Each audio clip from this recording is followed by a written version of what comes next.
ხელჩართული ჩხუბი ტელესტუდიაში რა გახდა დეპუტატებს შორის ფიზიკური დაპირისპირების მიზეზი ჭიქის მტრევად უზეპირე განცხადება. სერგო რატიანი ბოდიშ-სიხდის კობა დავითაშვილი კი საკუთარ საქციელს არ ნანობს, თუმცა მზადა პოლიტიკურად და სამართლებრივად პასუხი აგოს. ტელეკომპანია მაესტროს გადაცემა არგუმენტებში მომხდარი ინციდენტიდან პოლიტიკოსების განხილვის მთავარი თემა. მართველი პარტია არც ერთი მხარის ქმედებას არ ამართლებს, უმცირესობა კი მომხდარში დავითაშვილს ადანაშაულებს. პროკურატურა ფაქტს უკვე სწავლობს, თუმცა უცნობია დაიწყება თუ არა ინციდენტზე გამოძიება. ძალიან გთხოვთ, ბატონო კობა, ძალიან გთხოვთ რეკლამა. ასე დასრულდა გუშინ კოაბიტაციის პროცესში ჩართული პოლიტიკური ოპონენტების დებატები. ვითარება გადაცემის მიწურულს დაიძაბა, როდესაც ოპონენტები 8 თებერვლის მოვლენებისა და მაღალჩინოსნების დაკითხვის შესახებ კამათობდნენ. ყველაფერი კი ასე დაიწყო. დანაშაულა დაგამტრე ცხვირპირს, ყველას ერთად და მე წავედი ჩავწდებით ციხეში. აბა ვნახოთ.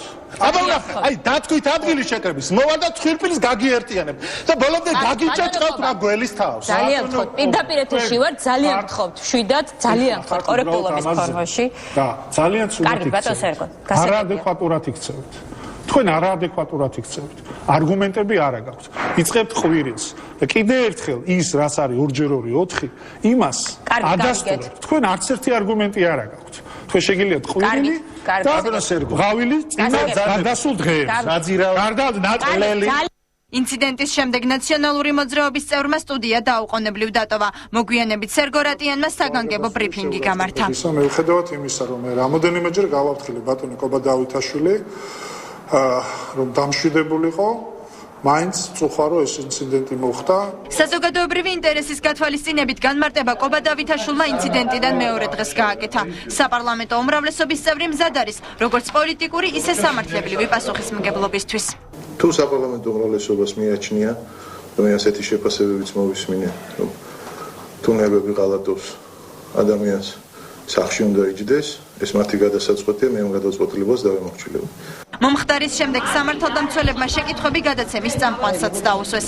კამათი რო იქნებოდა, სწორედ იმიტომაც არსებობს ეს გადაცემა და ეს ფორმატი, რომ ადამიანებმა უნდა იკამათონ, რა თქმა უნდა, კორექტულობის ფარგლებში, მაგრამ თუ კი ორივე მხარეს უმტყუნებდა ნერვები ალბათ და მოხდებოდა ის, რაც ვნახეთ, ძალიან რთული წარმოსადგენი იყო და მით უმეტეს გამოსაცნობი. მომხდარს გაუმართლებელ საქციელს უწოდებს პარლამენტის თავმჯდომარე დავით უსუფაშვილი.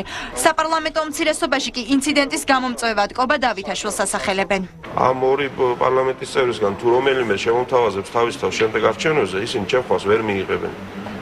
იმიტომ რომ პარლამენტში თუ ხარ ადამიანი, უნდა გქონდეს იმისი უნარიც, რომ მოიქცე სამაგალითოდ, იმიტომ რომ ჩვენ წარმოვადგენთ იქ ხალხს. პარლამენტის წევრებს გვეკისრება თმენის ბევრად მეტი ვალდებულება. პარლამენტის წევრებმა უნდა მიუცეთ მაგალითი საზოგადოებას, თუ როგორ შეიძლება აიტანო შეურაცხყოფაც კი. ქართველ პოლიტიკოსთა სავიზიტო ბარათი. ასე აფასებს პოლიტოლოგი სოსო ცინცაძე გუშინდელ ინციდენტს. რამას საყვარელიძე კი ოპონენტებს შორის მოლაპარაკებების გაგრძელებას იმედოვნებს, რადგან ვითარების დარეგულირება ორივე პოლიტიკური ძალის ინტერესშია.